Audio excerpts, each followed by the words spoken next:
A former member of the Chinese Communist Party owns nearly 200,000 acres of timberland in Oregon. Blake Mayfield reports an Oregon congresswoman is raising concerns. A recent Bloomberg report revealed a Chinese billionaire and former Chinese Communist Party member is the second largest foreign owner of U.S. farmland.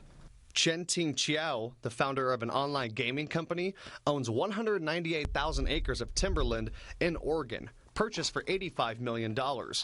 It includes more than 30,000 acres of the Bull Springs Skyline Forest, just west of Bend, which he purchased in 2015. If that was in 2015, with the last 9 years of what we know that the Chinese Communist Party has been capable of doing, I want to ask that question again. I want another review process done. At 33,000 acres, the Skyline Forest encompasses more land than its immediate neighbor to the east, the city of Bend. This land, or a portion of it, is in my district.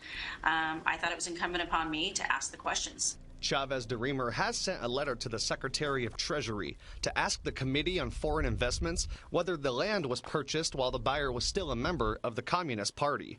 Shanda Group, the investment firm which now owns the nearly 200,000 acres in farmland, confirmed the purchase went through when Chen was a Communist Party member in 2015, but added that he left the party in 2017 after moving to the Bay Area.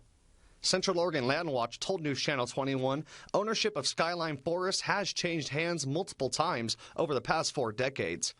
They added that while private ownership means an uncertain future, they have a petition on their website to permanently conserve the area for wildlife and not for future resort or luxury housing developments. We know in Oregon, we're one of the seed capitals of the world, right? And so when somebody's wanting to purchase land, whether it be agricultural land, whether it be development land, we have to make sure that maybe our intellectual property, maybe our trade secrets, anything can be captured if we're not doing our due diligence.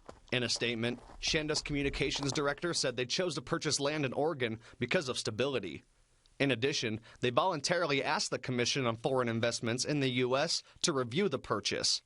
At the time, the Commission deemed there were no national security concerns. I will make sure to put the pressure on this administration to give us an answer. The Skyline Forest has been for sale for close to 5 years now, initially starting at $127 million. The price was reduced in 2022, though, to $95 million. Does the public have access to this land?